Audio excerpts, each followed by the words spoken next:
Hello, my name is Simon Tracer. I'm supposed to be asleep, but what's the difference? Anyway, I have been thinking, and listen, okay, recently I saw a video talking about least action, right? Okay, the rule that underlines all whatever the fuck. Listen. They said at some point, and they gave I believe, a diagram talking about possibly the double slit experiment. And I told them, if you get this wrong, you're going to let me do the presentation because I'm tired of you getting it wrong. Okay, my frizzy hair is part of the charm. Shut up. I don't need to comb my hair. It's perfect. Anyway, okay, I do need to comb my hair, but that's not beside the point. Listen. Quantum tunneling is a turnstile. Now, there is no way to avoid making a structure with atomic particles that will stop quantum tunneling. And I'll explain why. The smallest structures that you can make maybe have 3 at minimum atomic particles, being like the thing that makes up the wall, and you tile that, right? So you end up with like hexagons or whatever.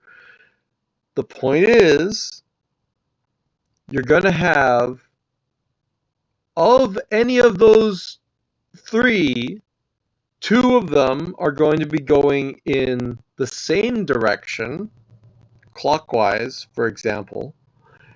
Like gears, somehow that's just going to happen because you can't have it do anything else unless, like, let's just say. And the other one's going to be going counterclockwise. Meaning, there's a chance that with the 2 of them pushing through, at any given time, pretend that you can actually see the electrons. One of them is on the farthest point of its rotation around the atom, the other one's around the farthest point, and the other one's around the farthest point. Then the electron or the helium atom, for example, on the one side gets slightly stuck, thinking, oh, I can get really close because the electrons that would normally repel me are not actually pushing away because they're farther away than they've ever been before. They're as far away as they possibly can be, right? And this happens because their orbits are not regular circular orbits. Just like with planets, an electron orbits elliptically, but it's so incredibly fast, and the chances are, like I explained in other videos, if you do the calculation, an electron goes at 2.2 thousand kilometers per second, which is 2.2 million meters per second, which is a lot. It sounds like an appropriate number. It's still not. It's more like 2.2 quadrillion. Quadrillion. There's trillion and there's quadrillion, right? 2.2 quadrillion atomic uh,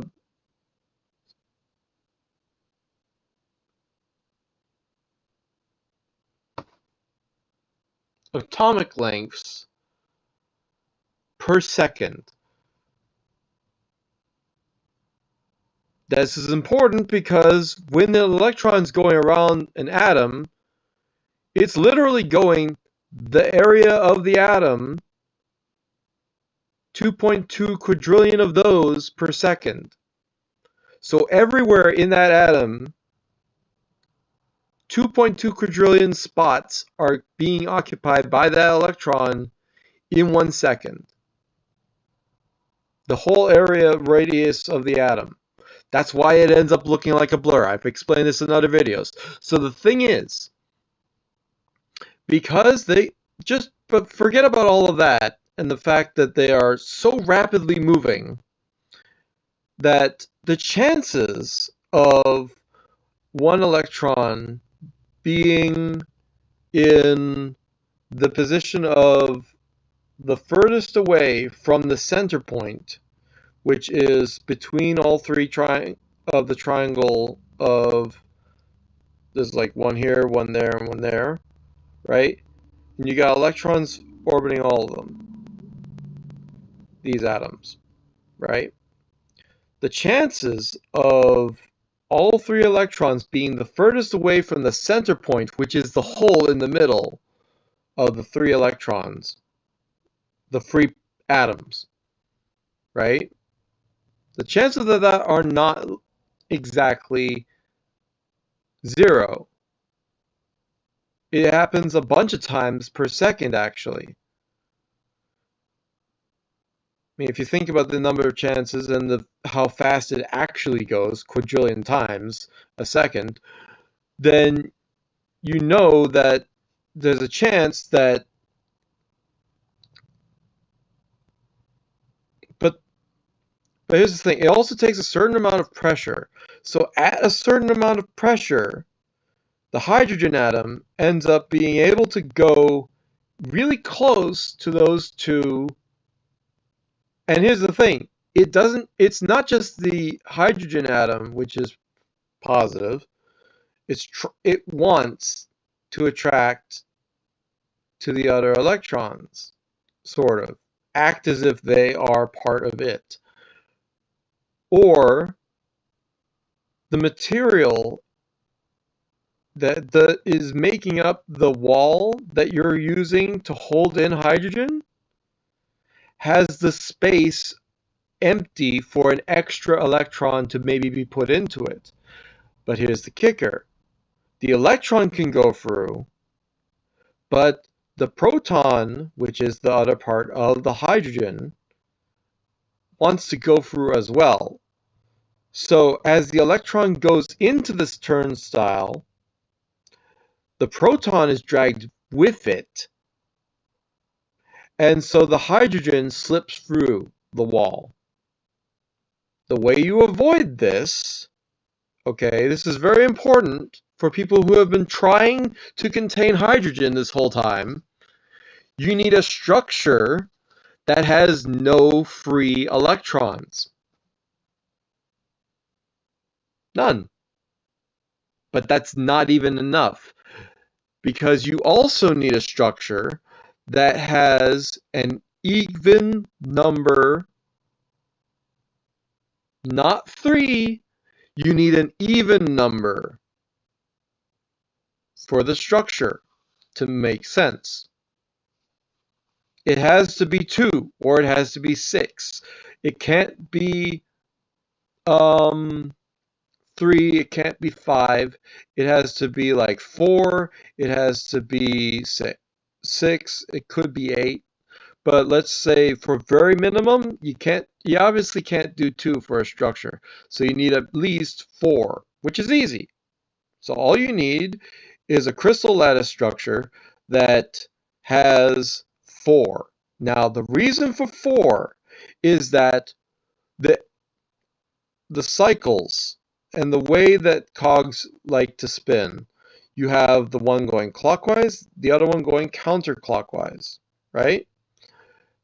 This allows for each atom to have the clockwise, counterclockwise. The motion is pushing and pulling with the equal amount of force in the middle, that they are both causing a net zero amount of potential motion into that center.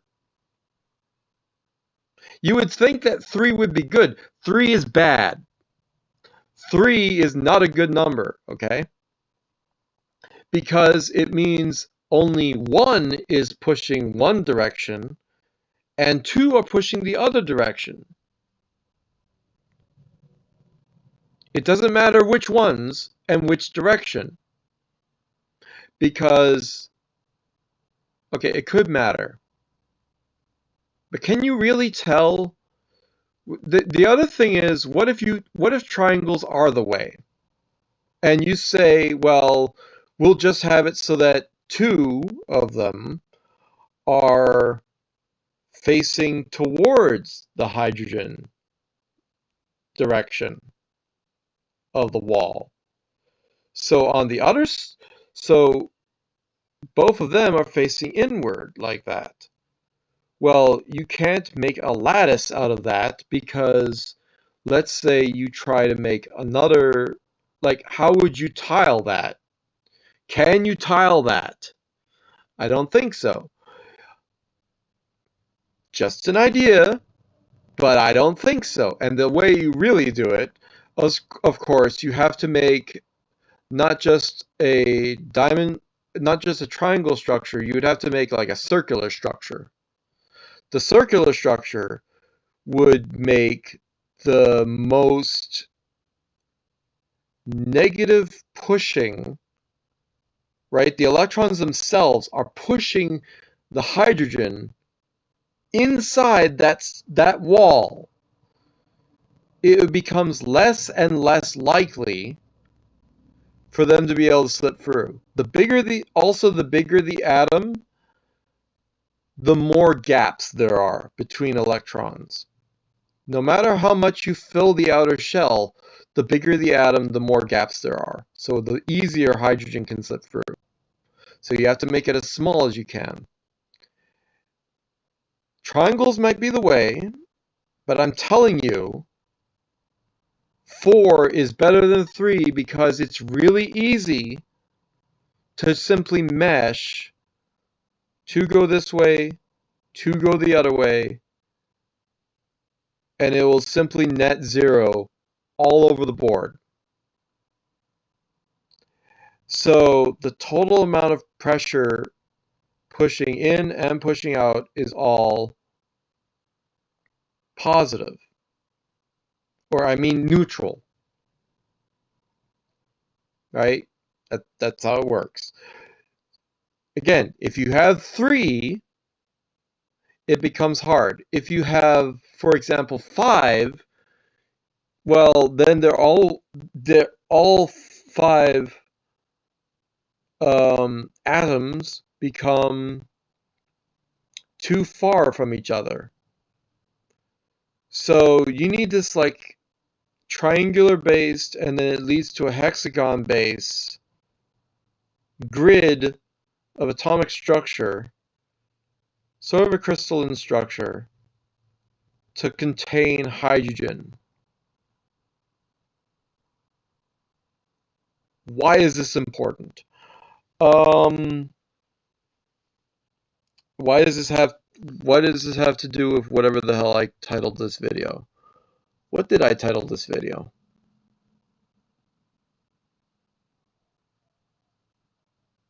Yeah, quantum tunneling is a turnstile. So yeah, there you go. So if you know how the electromagnetic fields, because it's not just the electrons that are going around that make the cycling of motion around the atoms, it's the electromagnetic fields themselves.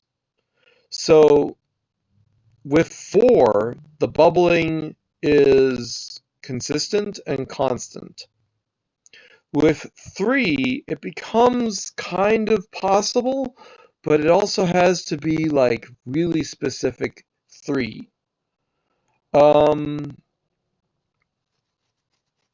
don't know why I'm working on this project, but please understand, if you can hold hydrogen, you have to work on the atomic scale to make the lattice structure, to understand the material that you want to use to hold hydrogen with 0 leakage. However, there's another idea. It's called atomic weave, where you actually use a weak, a bigger structure, and you slip another particle, another molecule through that structure, and you weave atomic matter together even tighter than a free bond.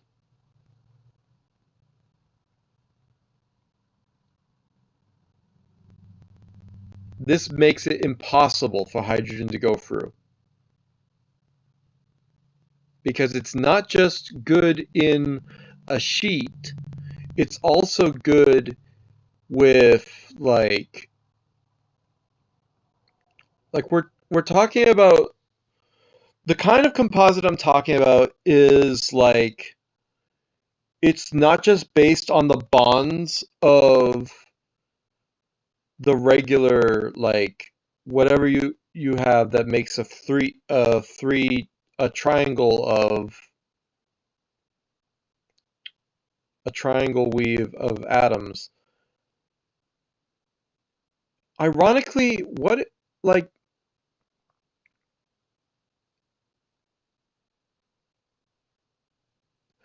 like you have to lace it with heavier stuff, because the heavier stuff and their electrons, and then on the other side other heavy stuff and their electrons will attract each other, even through the normal triangular weave. And if you have to, you make it into a square weave so that the hole's big enough that the electrons want to keep cycling through and only allow the bond of what is in that middle part to be pulled towards what's in the other side of the wall. So you end up with this structure that's three-dimensional. It's kind of like a prism, a three-dimensional prism, or a three-dimensional triangular prism. But it's not based on triangle. It's based on a triangular thing, and then you got a rod going through it of the two other much bigger um, atoms. It's hard for me to conceptualize just how you would, I don't know exactly how you would structure this, how you would formulate this, how you would make it happen, but generally this also makes nice little atomic balls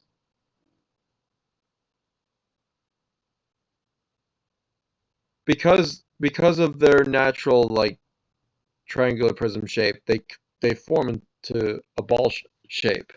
But you can make this into a structure. The structure needs to be um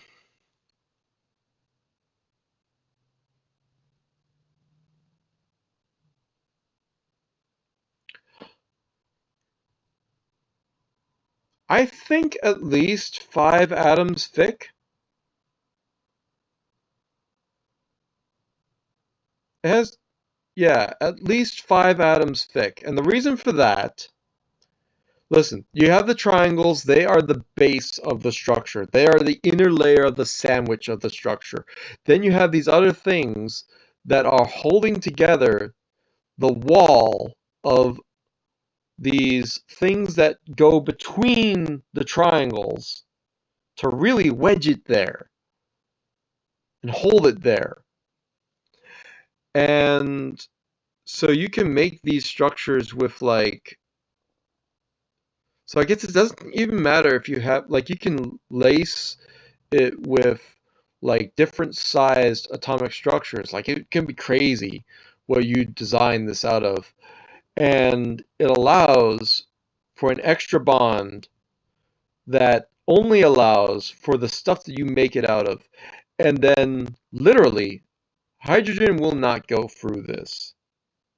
because it can't fit, because it's even tighter than a regular triangle. Like really the tiniest stuff you can make is a triangular prism, but you can go tighter because of the extra um, stuff that's in the middle, even closer, I think.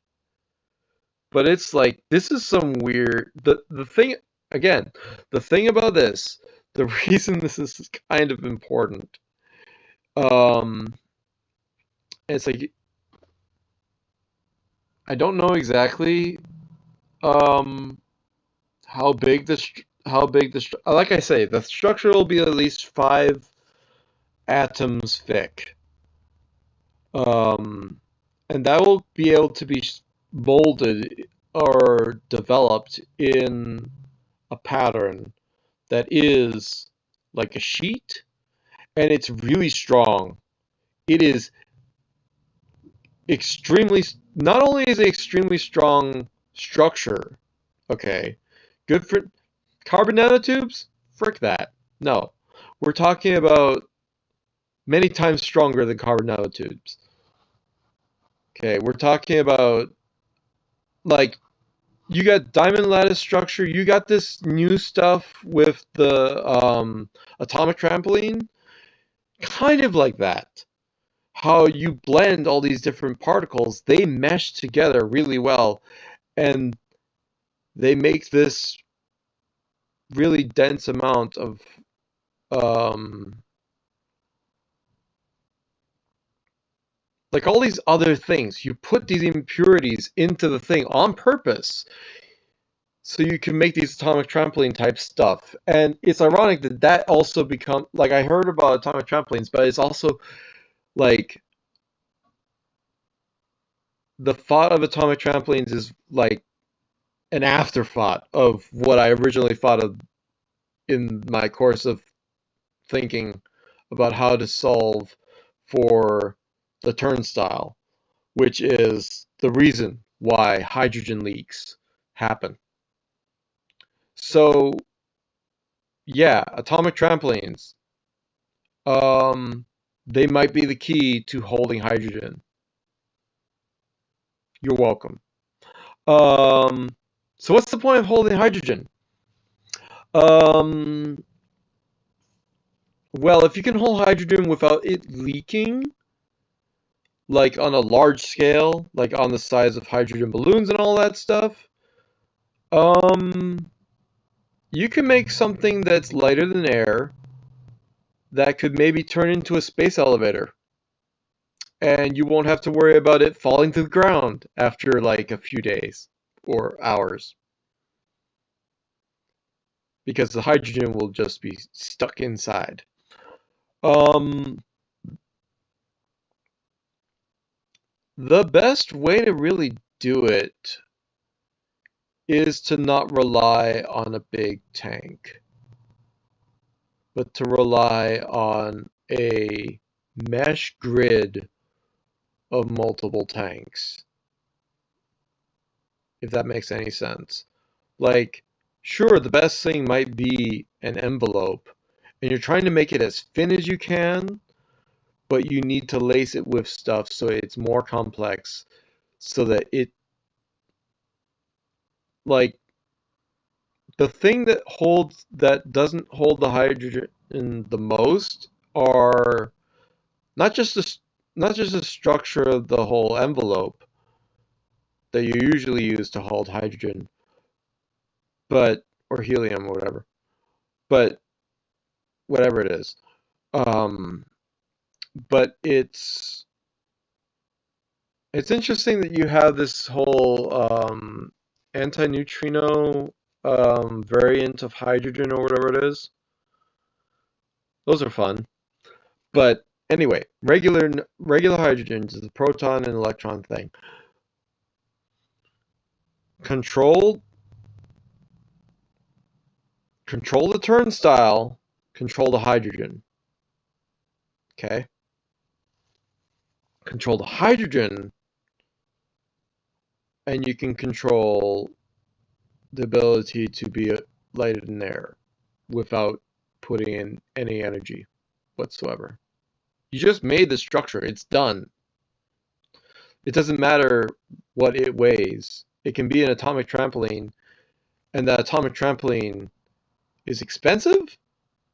I'm not going to say it's not expensive, but there are so many different recipes for atomic trampolines. The lightest and thinnest atomic trampolines might be the way to hold hydrogen on large scale without leaks. And again, the main thing that people get stuck on is the valve itself. You have to be able to put hydrogen in, right? So you have to be able to lock it in place somehow. To make the valve, you need to have I'm so staticky. I only have one coffee, guys. My hair's dry, okay? Um,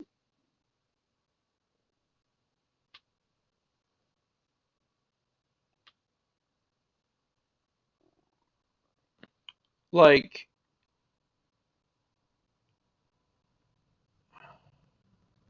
even if you have, for example, an organic compound, like hydrogen will just eke out of whatever. So, like, do you need? I think it even ekes out of diamonds, which is crazy. So it's like you need to come up with this other crazy. I still think because of the random shapes of the atomic trampoline structure, because of how it fills in all those gaps, if you can design it with a computer to know all the different structures, the atomic, um,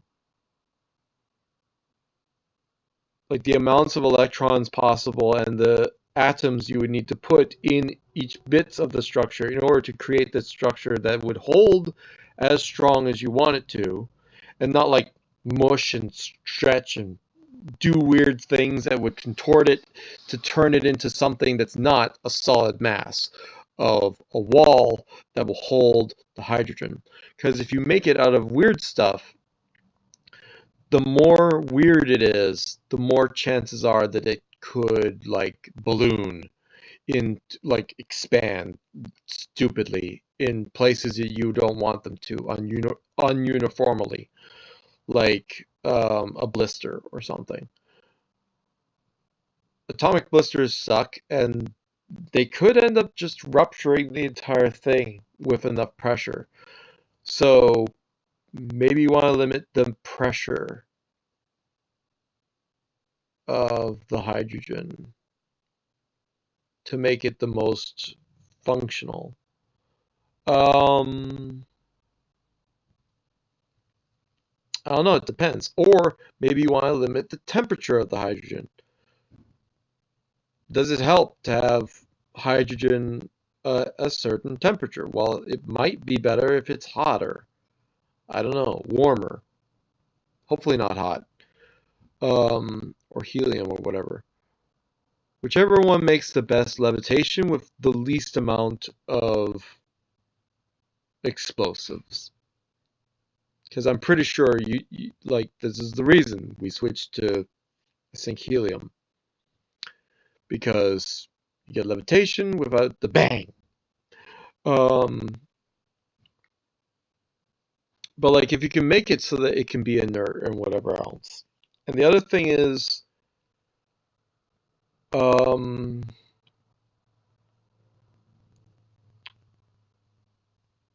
what if you want to have a combined gas that's like it's the lightest thing that you can make, which you think is just again we've recently heard about this other version of hydrogen, which isn't protons and electrons, but it's some tinier thing. And that was fascinating because it's like anti, what is it? I think it was an antineutrino and a positron. The anti-electron um, was the idea of this alternate hydrogen stuff. And that has even less density and even like whatever else. And if you could make a bunch of that, it's even harder to hold that than it is hydrogen. I still think atomic trampolines have the potential of doing it. It just depends on which recipe you use. So there's that. My hair is so frizzy. Um, but yeah, if you do that, um, I think you'll have the most chance of holding hydrogen. You'll be able to make something that can um, float stuff. So for every cubic meter of stuff that you want to float, or every amount of weight that you want to float, you have to have a certain amount of mass of the structure of these hydro helium balloons, whatever, right? So you have these things, and um,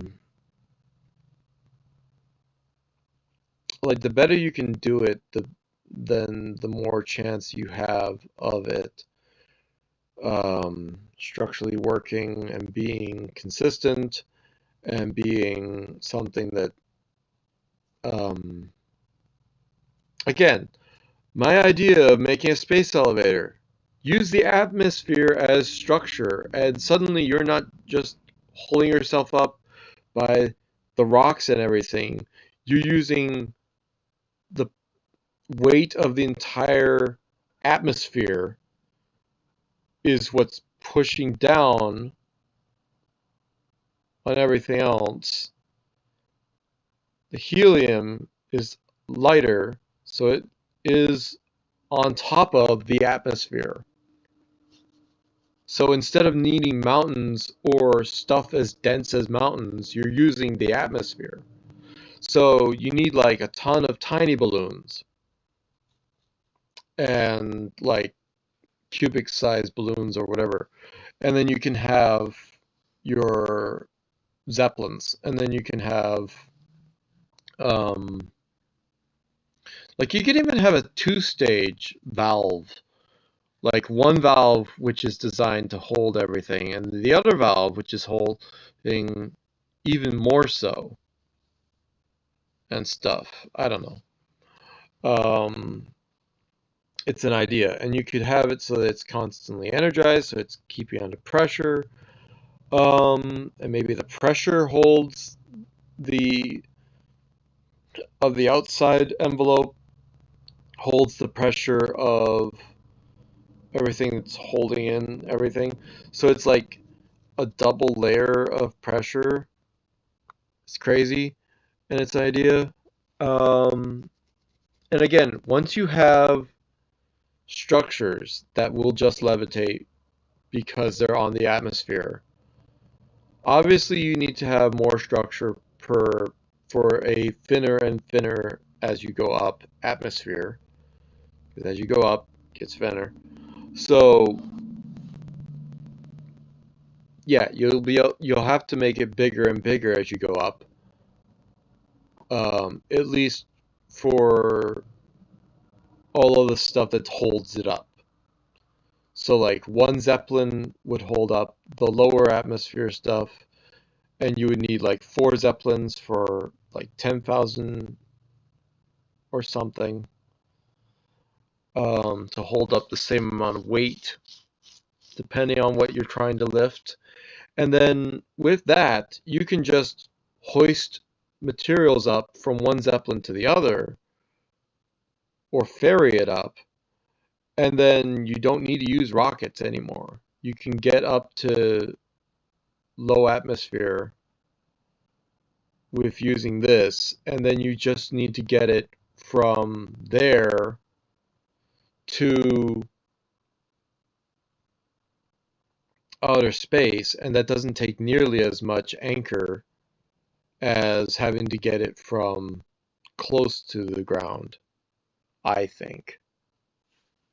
Not fully sure. But I mean, instead of making a structure that has to be just one. Everyone thinks of one strand, one wire, and they say, "Oh, well, um, in order to make a elevator, you would have to have a cable that is so thick in the middle," and it's like, no, you don't. You just need many cables, multiple structures, and also if you're holding yourself together with the atmosphere as the majority of your lift support, then and also it'll kind of anchor you in place mostly. Like the strain of everything else, yeah, okay, that might do something, but like part of the thing that holds you down is the weight of the object itself and its buoyancy, and it's stuck there. It doesn't want to lift up because it's too heavy, and it doesn't want to sink down because it's so buoyant. It's like how you can make a specific buoyancy so that you can hold yourself steady at a certain amount of water in a pool. Like you can design that so that your buoyancy will be specific and you won't need to exert yourself as much to be like at a certain depth in a pool of water, for example. Same thing works with the atmosphere. You can just dial in that buoyancy coefficient, and you have your like steady state of where you're going to be there. And then you just have to have multiple structures, whatever it is, all binding whatever the thing is. You don't need to build it with one string. It's ridiculous to think about building it with one string. You can build it with multiple strings. You can build it with an entire structure as much as you want, out of wood, out of whatever you want. Hopefully not wood because lightning storms, but you can build it out of wood if you really wanted to. Um, just coat it with some stuff that makes it so it doesn't get hit by lightning or weather resistant and stuff. But like the general idea is wood would be great, actually. Um, sort of. Um, then it can hold together, but it's like it wouldn't you wouldn't actually use wood, but the ideas of what wood provides is like a, a basic foundation idea of it.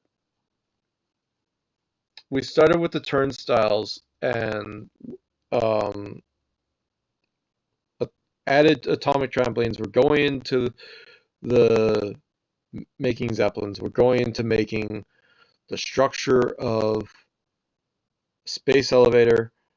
And once you have that down and you realize it's stupid to go in the narrowest possible, screw that.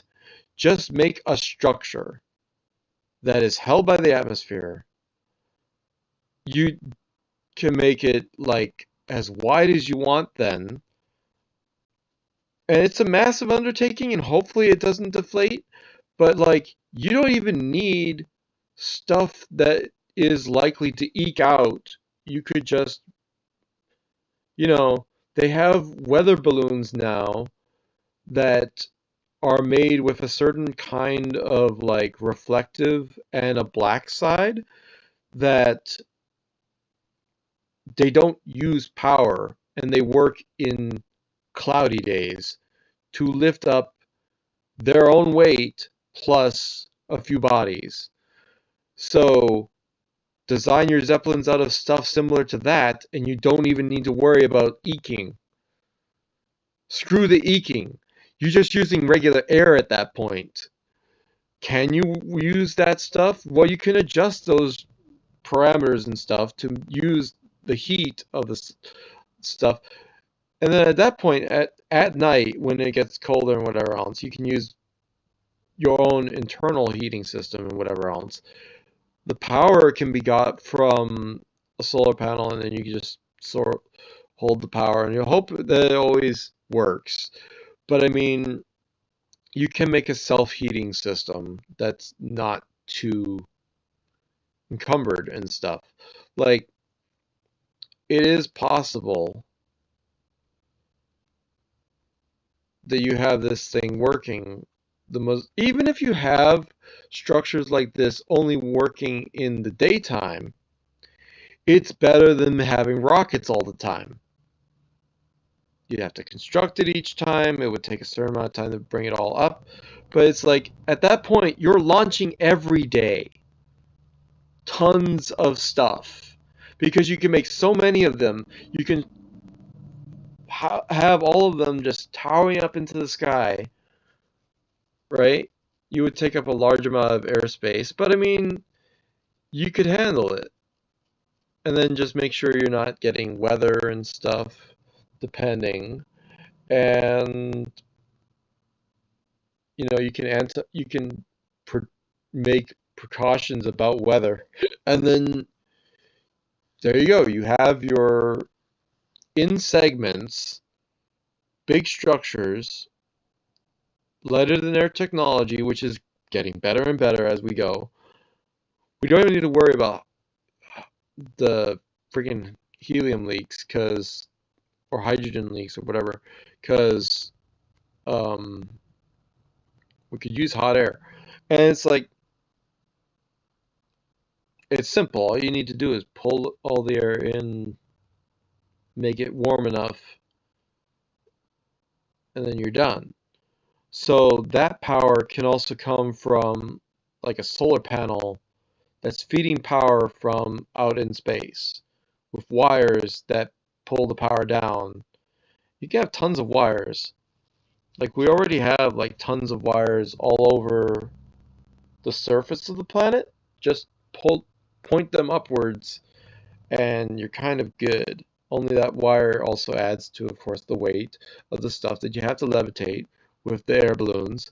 But I mean, you can compensate for all of that. You can put all of that in your calculations of how you build the thing, obviously.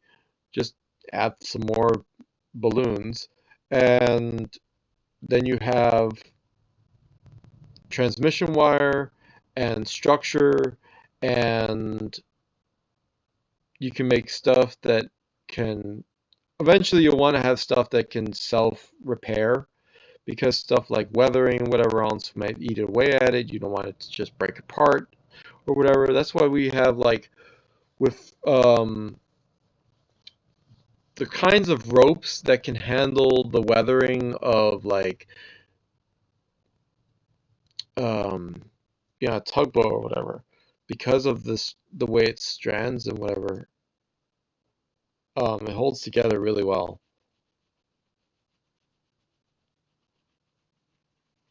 It's fascinating how that works. It's like, what if you could use stuff like that or similar things?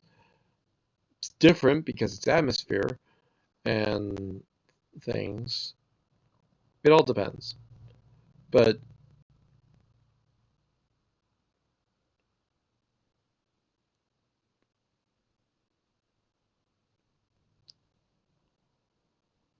I want to make a space elevator more likely, seem more possible than um, some people have said it is possible. I think it is more possible than ever because of the advent of these new, like, they don't even use like an electric heater. They just levitate with the power of the sun even on a cloudy day.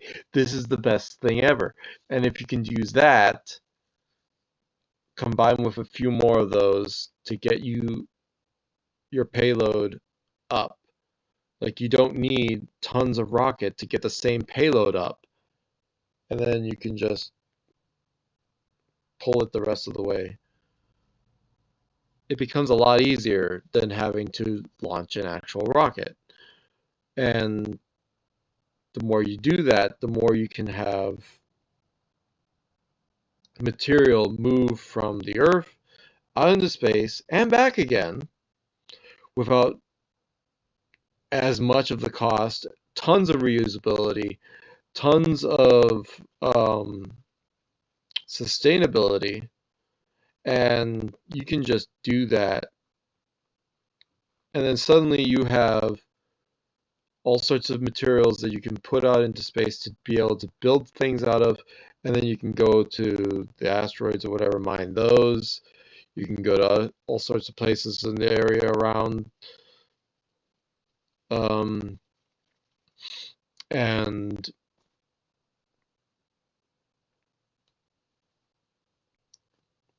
like the best thing in the world, instead of launching your entire, instead of, like you could just make the ship out in, at that point you have the ability to launch enough stuff that you could make the ship out in space that you're going to use for uh what do you call it,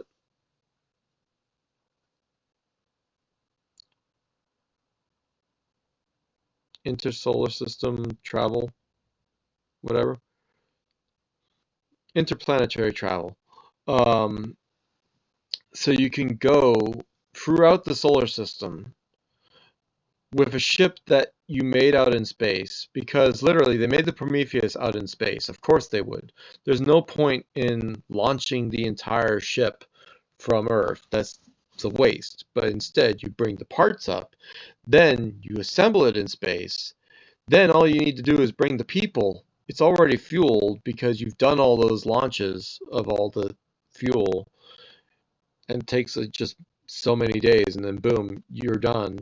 And the more you get that consistent and stuff, and if you can make a fuel that doesn't, like you could just produce it in space, that's even better. Um, like make it plant-based and then you can just produce it in space if you have a big enough garden. Like why not? Um, because it needs water and the water needs refreshing, whatever else. Okay, but you realize with a big enough garden, you can make the fuels it takes to make the thing. All you need to do is transplant the idea of growing it here, now just grow it in space with like enough radiation shielding that it's not gonna die or turn weird. And like, there you go. You now have fuel born from space. You don't have to bring your fuel up anymore. Then you have a gas station out in space. It's just there making fuel from the stuff that you use, the literal, just so much more radiation out in space, which you can utilize to promote the growth of the stuff that you're using, turning it into the oxygen, the whatever you're going to be burning for fuel, you know? Um,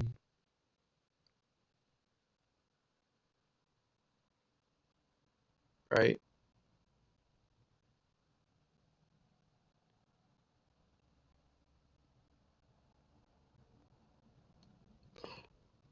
But it's like the whole point of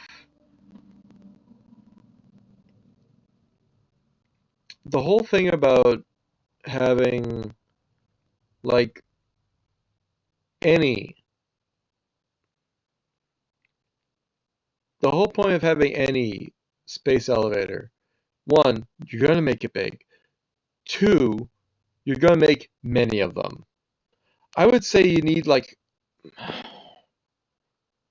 at least 20 of them for your first endeavor. You don't want to just make one. That's stupid.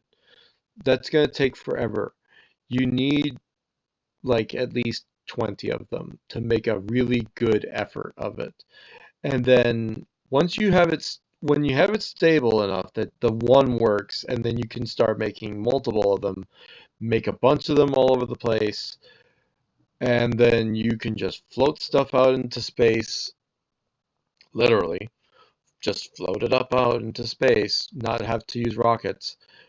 And then people can go up and down easy, stuff can go up and down easy, build the thing out in space, build the ship as big as you need it to.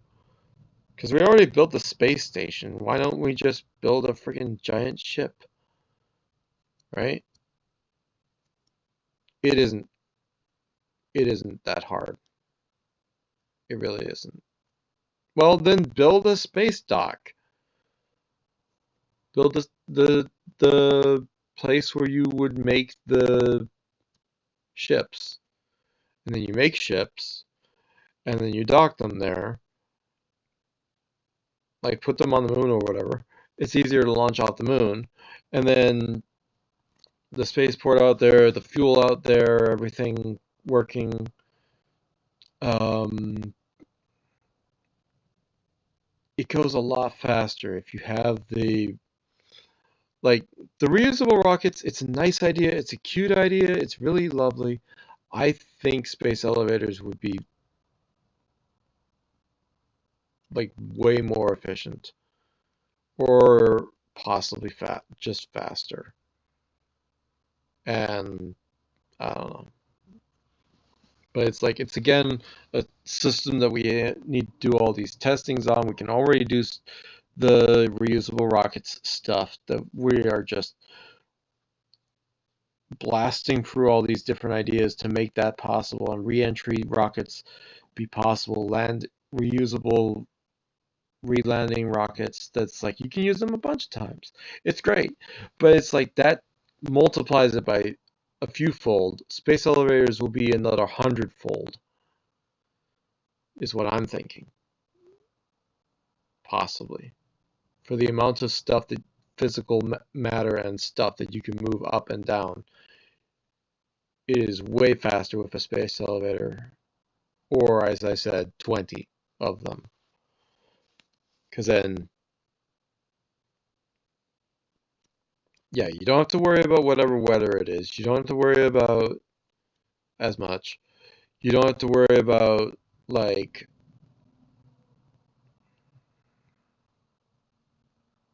just a bunch of different things, I guess. I don't know.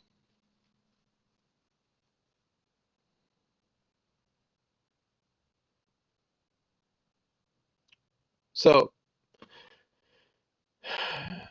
to sum up in conclusion, atomic trampolines making a kind of structure that's amorphous. It's some kind of weird, made of a bunch of different stuff structure that on the atomic level is crazy enough that even the levitation stuff that you want, the gas that does the floaty thing, helium, hydrogen, whatever,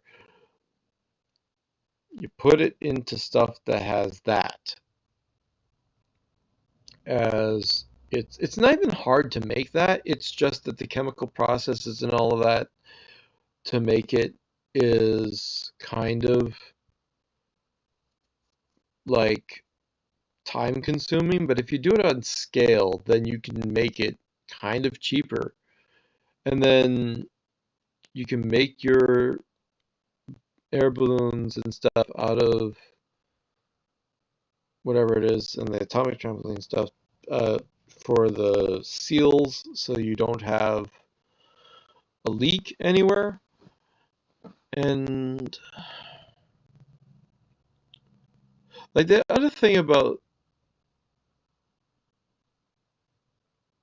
like you know how they have this, of course you who even needs that when you have that interesting thing where you have these two bits of metal, they slide together so nicely and perfectly that you can't even tell there's a gap there. That's how beautiful that works. And that type of thing could also make a very nice seal for the sake of holding in the hydrogen or helium, whatever it is. Why do I keep switching? I don't, or not being sure because I don't remember. I think it's helium.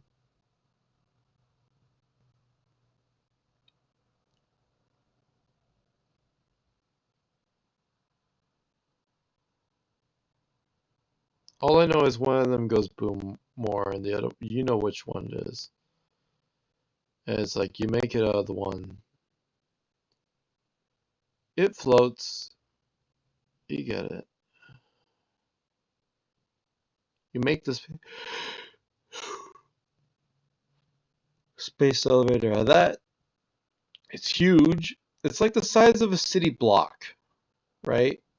Is one space elevator. It's not a small diameter. You don't need to make it out of a small diameter, right?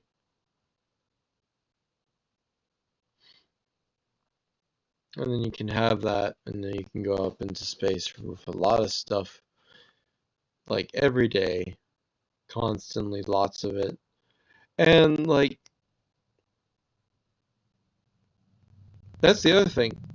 Different parts, different segments of the space elevator can have different amounts of strength and resistant move, resisting move motion, so that what am I doing? Stop it. Um, so that if you want to hold more stuff, you can just have more balloons on that segment. So you hold the stuff as you go up, res resisting the pull up, because you get the harder you want and the faster you want to pull it up, like you can have counterweights, you can have counter motion, and each part can balance it all. And it's a whole bunch of math, but it is still possible to make it so that it can be like, okay, well, this will be a certain amount of weight. It'll provide a certain amount of force downwards towards the thing. So you simply make a counter lift, which is a certain amount lift upwards, and you balance it out. You do the stuff, the you just plot it in, and then you go, you have it, and it will float and it will lift up at speed. And then you do the same thing for the next section, where you translate whatever it is the strength of the other thing needs to be for the next section to go to, because it doesn't have to be each section doing its own, like a solid object. It can be a dynamic object and just be like tethered in place with a lot of tethers, like a Golden Gate Bridge, only bigger and vertical. Well, not bigger, but definitely vertical. Yeah. The Golden Gate Bridge, suspension wise, is only so strong because it has all those tethers, and it has the hoops, and it has tension and things working with it. So um, it's different because it can't rely, when you're up there, you just have to rely on all the different spaces, and like it only has like this one thin wall of these lines on either side of the bridge, or even in the middle of the bridge, that hold it up, right? The Instead of a lot spanning the length of it, you have a lot spanning just one square of that going up. So you still need more than the bridge. And it, again, it wouldn't be structural, it would be stability to hold it from swaying idea. And you can do that with like triangles and stuff to help with the anti-sway stuff. Crisscrossing um, the leads and all of that. So like if you have,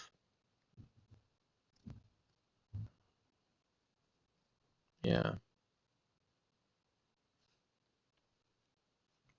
certain structures going one direction, certain structures going the other direction, and in the middle, triangles, the whole thing. You know how to make that work. It's like the Eiffel Tower, except um, better material so it can actually go higher. And again, the Eiffel Tower is still holding itself up from the ground up. When you use the Zeppelin type technology, you're not holding yourself from the ground up, you're holding yourself from each balloon up. And each balloon just needs to be stationary relative to another balloon. So you just need to hold from swaying. Okay? It's different than actually making a structure. It's different than making a tower like the CN Tower, for example, or freaking Burj Khalifa. It's just making a thing that won't move side to side.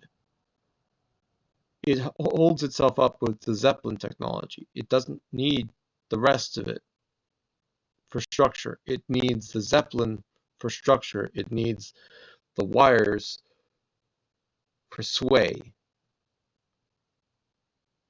So whatever that's doing, there you go.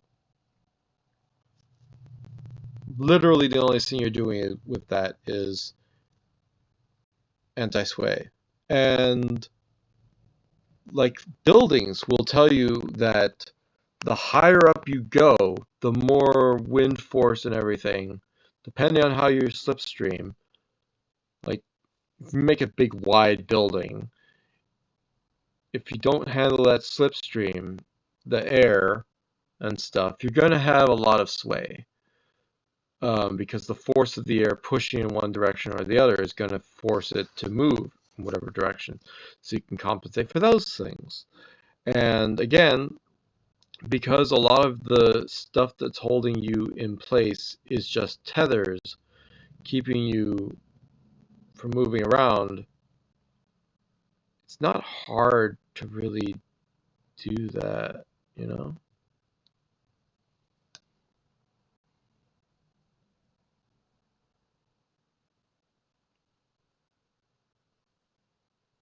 I imagine it being a lot more possible than not. Even just using regular Zeppelins, you don't even need a solid structure. You could just make a Zeppelin system and it goes up and it's strong enough and it's big enough and it's powerful enough that that Zeppelin system is like um,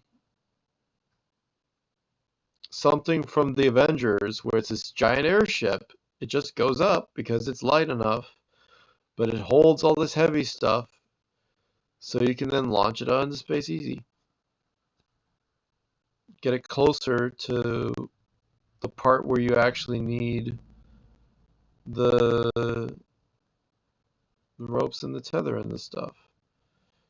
It's like, why would anyone design a space elevator with just one wire? It doesn't seem smart. You would make it out of a structure, clearly.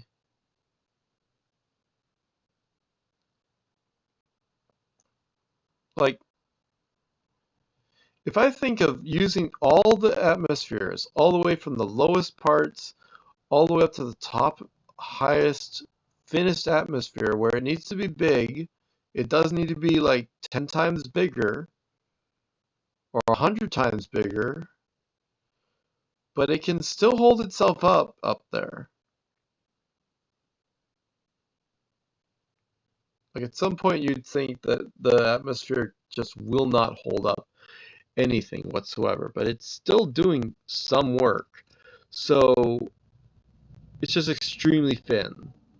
So does it become so thin that you can't hold anything with Zeppelin type anything, no matter how efficient you make its levitating functions?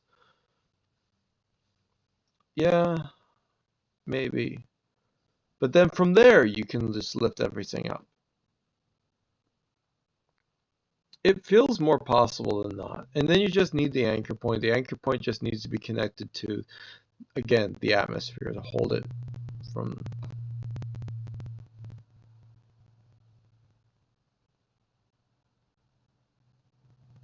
Yeah.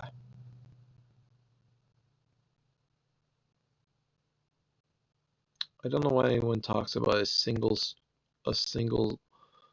line of cable, that it just has to be thicker and thicker and thicker. It doesn't make any sense to me. Like I know that it's what makes sense to people, but I don't know why it would make sense to do that, because you could just make the structure thicker. You don't need to make, like,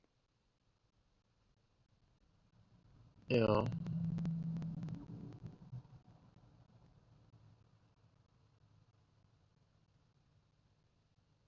whatever. I'm done.